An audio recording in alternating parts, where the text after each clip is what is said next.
Tune into Nice Radio every Saturday at 7:30 a.m. for A View from the Outside, hosted by Brereton Horne. A View from the Outside takes a look at key issues affecting St Vincent and the Grenadines and gives a global perspective on how these issues are viewed. Host Brereton Horne will examine a variety of topics to enlighten, stimulate debate, and explore solutions. Hear the facts, hear the real-life stories, hear A View from the Outside.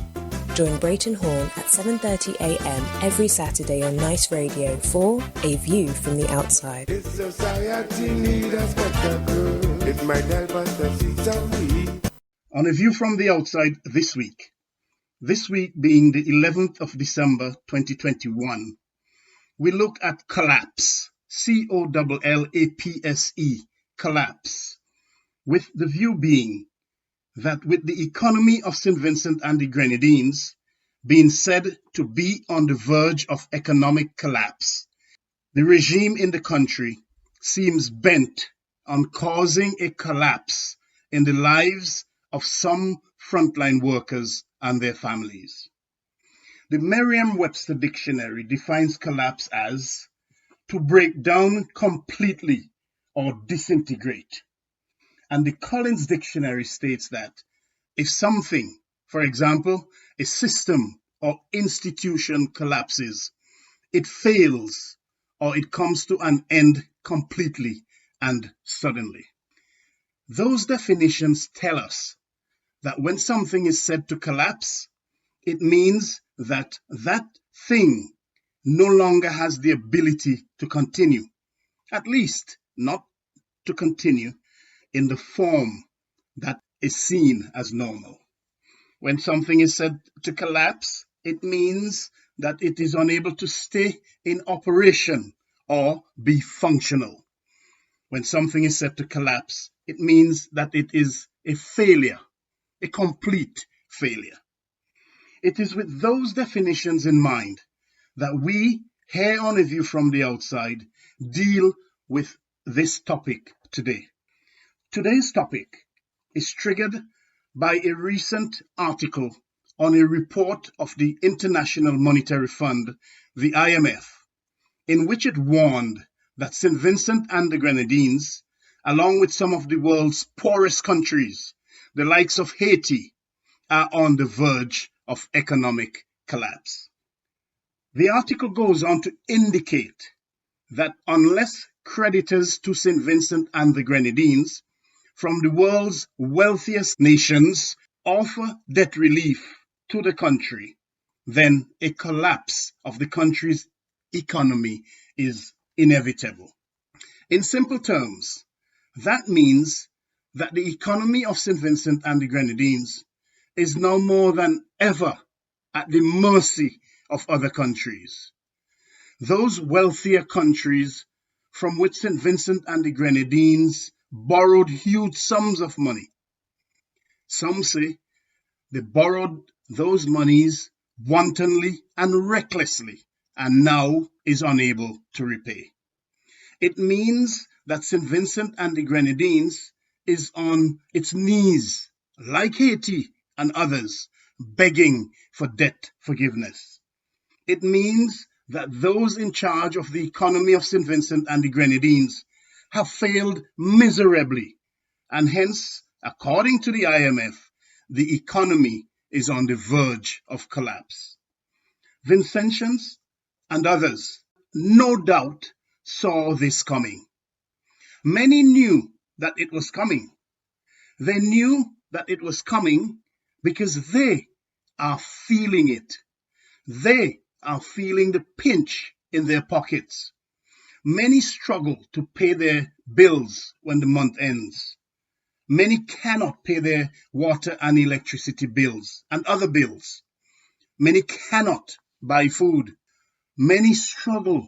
They beg to be able to send their children to school. Many face the real possibility of starvation.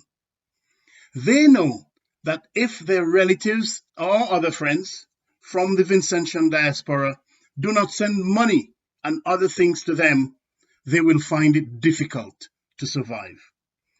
The long lines at MoneyGram and Western Union are visible for all to see. Many have to beg to be able to buy the most basic of medication. Yes, many saw it coming long before the country faced the added pressures brought on by the pandemic COVID-19 and by the eruption of Lasso Frere. For years now, many have talked about the mismanagement of the country's economy. For years now, many have bemoaned and continue to bemoan the lack of transparency in the country. For years, many have called for and continue to demand accountability. And for years, despite these demands, despite these calls, the regime continues to ignore even the Constitution, the highest law of the land, to provide transparency and particularly accountability to you, the people of St Vincent and the Grenadines. They continue to fail to account for the $95 million which the Director of Audit has said is missing from the nation's purse. They continue to provide very little accountability for Petrocarib money. They continue not to provide proper accountability for the amount spent on the construction of the Argyle International Airport. And there are so many other projects which they fail to account for. Their lack of accountability is so glaring that they have attracted the label of being the most corrupt country in the Caribbean and possibly beyond. So, to learn from the experts at the IMF that the economy of St Vincent and the Grenadines is on the verge of collapse is not a surprise to many Vincentians and others, especially those Vincentians and others living at home in the country and those who are feeling the economic squeeze. The sad thing is that the regime's response to such disastrous news is to say that the IMF got it wrong. They, the regime, they know that the IMF is right, but they, in their usual way, try to hoodwink and bamboozle you to try to convince you that the IMF is wrong. Don't forget, it was they who told the nation that the government may not be able to pay salaries, pensions, and NIS contributions. Don't forget that they give the nation such disturbing news way before the eruption of Lasso Frere and before the bite of the pressures of COVID-19 set in. Don't forget also that since then, and despite their previous denials in the face of a mountain of evidence, the head of the regime, Dr. Ralph Gonsalves, told the United Nations and the rest of St. Vincent and the Grenadines, and the rest of the world for that matter, they told you, the people, they told everyone that you, the people, are in extreme poverty. You know about that poverty, that extreme poverty, because you feel it, you see it. Bear in mind that although those words were uttered by Dr. Gonsalves, his entire cabinet must shoulder the responsibility for the crisis which the nation finds itself in. They are all culpable. The rest of the cabinet are all culpable. They sit there while decisions are taken which adversely affect Vincentians. So when they try to convince you that the IMF is wrong, you have to remember your own everyday experiences and know that the regime is simply trying to fool you. They are trying to hoodwink and bamboozle you. You have to know that failure is what characterizes their performance to date. And it is you who have to come to the realization that the IMF is indeed correct. You have to remember the many lies that you have fallen for in the past. And you have to make the decision that you are not falling for such lies any longer. With that said, many teachers and other public servants whom the regime has categorized as frontline workers in the country are now faced with the stark possibility that their lives and that of their families will be ruined, and that they too are facing the prospect of their own economic collapse. The said regime has belligerently and combatively embarked on a mandate to vaccinate frontline workers. They are bent on carrying out their mandate, ignoring the personal conviction and conscience of these workers. They have seemingly waged war against teachers, police officers, and other frontline workers by telling them that if they do not take the COVID-19 vaccine on offer, they will be fired from their jobs. They have in fact, reportedly, without having followed due process, fired some of these frontline workers. Some of these people have been in employment or been in the employ of the government for decades and stand to lose all of their benefits and pensions.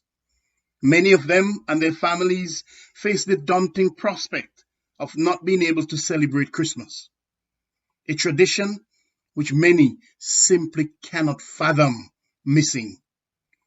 The regime has marched on regardless.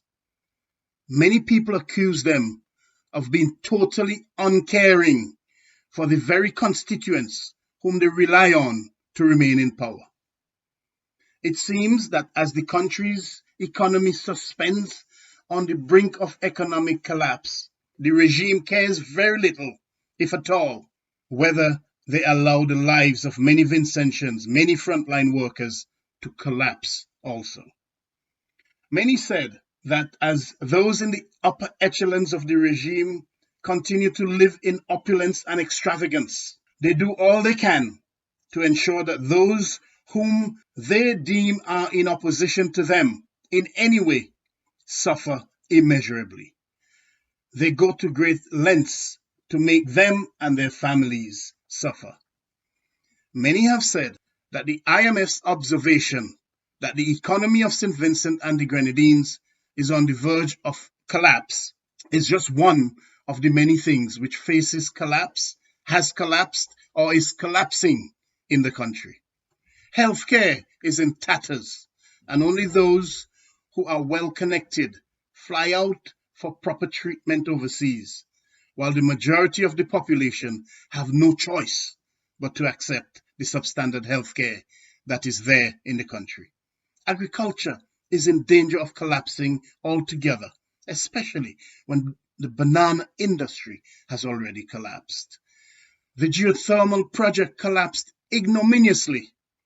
Morality is at an all-time low, and many have said, and the evidence shows it too, that morality is also on the brink of collapse. In that regard, it has been said that some church leaders have contributed to the decadence and moral decline in the country, in that they wrongly shepherd their flock and partake in, as well as acquiesce with the corruption of the regime. The rule of law has long been under strain and is said to be collapsing around the country.